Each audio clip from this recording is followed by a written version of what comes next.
So Sarah, European Spar's digital magazine is published quarterly. What has been refreshed? Wow, just about everything. We've really gone back to the beginning and looked at what we needed to do to make the magazine super informative and relevant right now in a post-pandemic age or still pandemic age. I mean, it's difficult to say that yet, but the industry is in different stages in different countries. So some spas are reopened, some are waiting. Some have reopened and they're restarting again soon and getting ready. So it really depends where you are. But we wanted the magazine to be very informative and inspiring for everyone in spa business. That's the whole industry. So supply chain, brands, operators, and especially the GMs and hotel sector that need to really think about how to recalibrate their spas for success. And within the magazine itself, I know some of the sections are being reworked and refreshed with different headings and maybe a slightly different focus. So maybe you'd like to explain about menu becoming treatment menu with the refreshed design. And I know there's been some other changes in business and the wellbeing sections. Yeah, sure. So as you know, when we all were sent home last March, we had to transform the brand and take it online so that we could reach our audience and support the industry through those difficult months at the beginning. So we spent a lot of time building a new website so that we could get news out to industry every single day and really keep people informed of what was going on. That transformation meant that the next pivot for us as a supplier of information to the industry and a resource, an essential resource, really needed to be rethought. So we knew that our magazine also had to change, which meant that it would be more immersive reads and more informative. So, you know, together with you and the rest of the team, we've really sat down and redesigned all the sections so that our readers can have a deeper dive in our quarterly digital editions. So it's more readily available, but we've really thought about what people would want to spend their time reading to stay informed and inspired. So I'll give you an example of that. All of the news that you can get every single day on the website, it's not necessary for us to put that in the magazine. However, what we do have is a beautiful new section which Sarah Todd's editing called Business Insider. And that will be a deeper dive into new openings and what's coming up with events and behind the scenes information that you really need to know to stay informed. In terms of design, the whole magazine has been designed specifically to be read online. And what that's given us the freedom and ability to do is to put more creative flair into what was already a beautifully designed magazine. So menu and what's on the treatment menu really lends itself to impressive design because we showcase the latest product and treatment launches. So you'll see all sorts of things on there in this edition, including a new treatment from Hydrofacial, the latest launches from LMS and Talgo, amongst lots of others. Now, in the wellbeing section, we have an introductory story, which is our lead story, focusing on breath work. Now, lots of people around the world have been focusing on breath work, and we have some comments from James Nestor, who wrote the book Breathe, which has been popular bestseller right around the world, and giving some insights into how breath work could then be translated into a spa operation in 2021. I think the other thing that we've wanted to do is just really transmit the hope and opportunity that's out there for the whole wellness sector.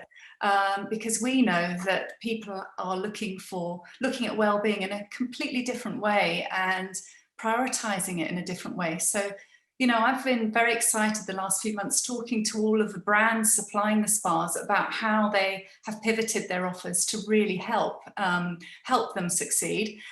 So we're seeing some really exciting innovations of product and delivery of treatments, and there'll be more of that to come in the months following. So actually picking up on that note, so we're going to talk about what else can readers expect to find between the covers of the spring edition. You might want to then just mention that there's a couple of features, some business focused stories, one on ventilation and touchless treatments, which really picks up on, I suppose, the zeitgeist of what spas are focusing on at the moment. Yes, and this has been an interesting challenge for us as a team of business journalists, because the topics that matter, what we want to do is give information very quickly to the operators. So ventilation of spas is super important in terms of being COVID secure. It's not the sexiest of topics, but it's something top of mind for everyone. So we've gone out to talk to some of the companies that specialize in that to give good, fast information to our readership so that they can actually look at how they recalibrate their spas. Touchless treatments has been a really interesting and slightly controversial subject for our industry, because we're a people-centric and focused business on people. So we're not condoning that. We're not saying to spas, you know, stop touching your clients. But what spas want to do is to be able to provide services for those clients that are more risk adverse and perhaps have that extra offer on board. So we went out to look at what some of the brilliant equipment manufacturers and great minds in innovation have done to come up with solutions for that. So there's a really informative read on that topic. So you can have both and be flexible and able to best serve your guests. And it's really important, I think, stepping forward that point that you mentioned. It's not just about the spa teams, but it's about what guests want. And there'll be a really diverse mix of guests wanting really different things as they come back to the spa. Now, in our European spas to watch insider section, which is a roundup of 3 global spas. I actually interviewed Edward Law, who's the director of Barron's Eden, about the refurbishment at Hallcross Hall. What was really interesting when we were talking about that, and they're talking about how they've adapted the treatment menu, they've streamlined that because they thought it was maybe a little bit too complicated for the guest. We talk about the refurbishment. They've just invested £14 million into refurbishing the hotel and also the spa and wellness facilities. But what he talked about, and he rounded off the topic with this point, unprompted, was the power of touch, which I thought was really, really interesting to hear. And that story, along with 3 other reports, will be found in the magazine. We also went to the Dorchester Beverly Hills and we talked to the design team behind that, which is an American property. And we wanted that to also speak to our global readership. That project was designed by Charles Palamond, and it'd be a really interesting read. And we also then deep dived into the most recent project for the Corinthia Malta. Paula Perkins was the consultant on that project. And we talked to both her and the spa director, not only about the concept of that project, but how they brought that to fruition and launched it whilst going through the early stages of lockdown, which must have been really challenging, but really interesting to hear how they worked on that project. I think the overarching trend is that well-being has gone mainstream. And what I want to do with my piece in this issue was really to pick out some of the macro trends that will influence our sector and others. So for me, what's been interesting is the positivity of digital. Like, what can you do to really connect as a spa business? We also look at leadership and heartfelt leadership, which is super important at the moment. How do you take your teams forward into a new era? And just, you know, we've really then looked at some of the, not in huge detail, more food for thought, some of the things that are happening with the treatment menu, the demand that's out there, which is really about how the brands have been actively listening to their clients and how we're going to deliver and remodel treatments in the future. So that's just a bit of a, not a reveal, but there's 5 trends that we're looking at in the edition, and hopefully it will be an interesting read for everyone. And I would love everyone's feedback when they've had a chance to read it and absorb it. So next question. So why should spa operators and suppliers be reading the latest edition? I think the simple answer is that it has something for everyone. When you're busy in your business, you've got so many things to do, and what you need, because our industry is moving so quickly, is information fast. So that could be news from our website, but with the magazine, it's more immersive reads. And I like to think of people having a cup of tea or maybe a coffee if they need one, and really enjoying some of the features and the work that we've done, which is to go out in industry and really speak to people behind the scenes about what's moving things forward.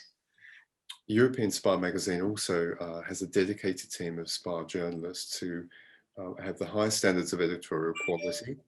They are also going out into the industry when possible, but throughout the last 12 months, whilst people have been in lockdown and throughout the whole of the pandemic, all of the team have been in contact with the Spar leaders, the Spar directors, the GMs, through other different means. So we've been connecting with them, inviting them onto all of our channels, because European Spar is an omni-channel business, delivering news as you want to receive it.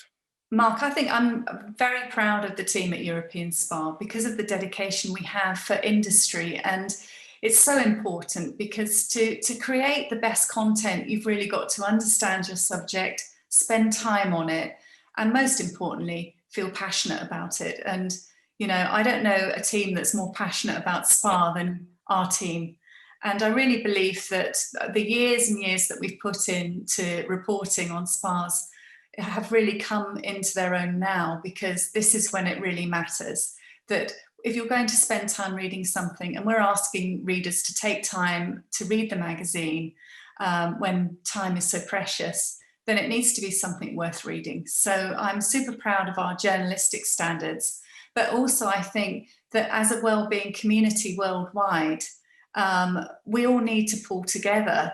And it's very exciting for us to take information and share knowledge as an industry, which moves so quickly. So, you know, part of that is having a team that really understands the pulse of industry. And we're a small team, but we're very dedicated. And European Spar is always supporting the industry and growth, because we're tracking industry growth, success and investment. Now, as a business, European Spar has been around for how many years now, Sarah? Gosh, the first issue of European Spar came out at the end of 2007. Wow. And it was very different then, and we were actually going through a crisis right then. So I launched a magazine in a crisis, and we're relaunching our digital magazine through a crisis. So, you know, I'm a great believer that out of crisis comes huge innovation. And it's a very hopeful period now for the industry. It's hopeful. I really do think that we're going to have a roaring 20s start. You know, we hear about this trend, but I do think people have got very much more in touch with themselves, with their bodies, with their minds, with their spirit. And Spars are going to provide places and spaces for people to really invest in their health. And our teams are ready. You know, we've been doing this for a long time as an industry, and I think that the heart of well-being lies with the spa sector, and I'm really excited about what we're going to be reporting on in the next 12 months. There's lots of great things ahead, and I suppose you could say, as the world wakes up, we'll get to a point where events can start to take place, all of the ones that have been rescheduled and rescheduled again. European Spar is a proud partner of a number of global spa and wellness events. You've mentioned one, the Global Wellness Summit. We're looking forward to that returning in November. And there are lots of others that we partner with, and we're looking forward to seeing people at those events very soon. Absolutely. And I think everyone, you know, I've been watching LinkedIn even this week with the UK industry going back to work, and it's just so wonderful to see everyone smiling and ready and so welcoming to people coming back. So, you know, we've got lots of challenges ahead, and the magazine's going to be tracking those and reporting the best we can on them. But also, I think there's huge opportunity and hope. So, you know, be bold, be brave, and let's get this industry valued the way it should be, because there's a huge amount of talent and opportunity ahead for the spa and wellbeing sector. And remember that European Spar's digital magazine will be published quarterly from April 2021. It'll be available to read on Thursday, the 22nd of April, and to subscribe online to receive your free business subscription for the whole of 2021, please visit europeansparmagazine.com.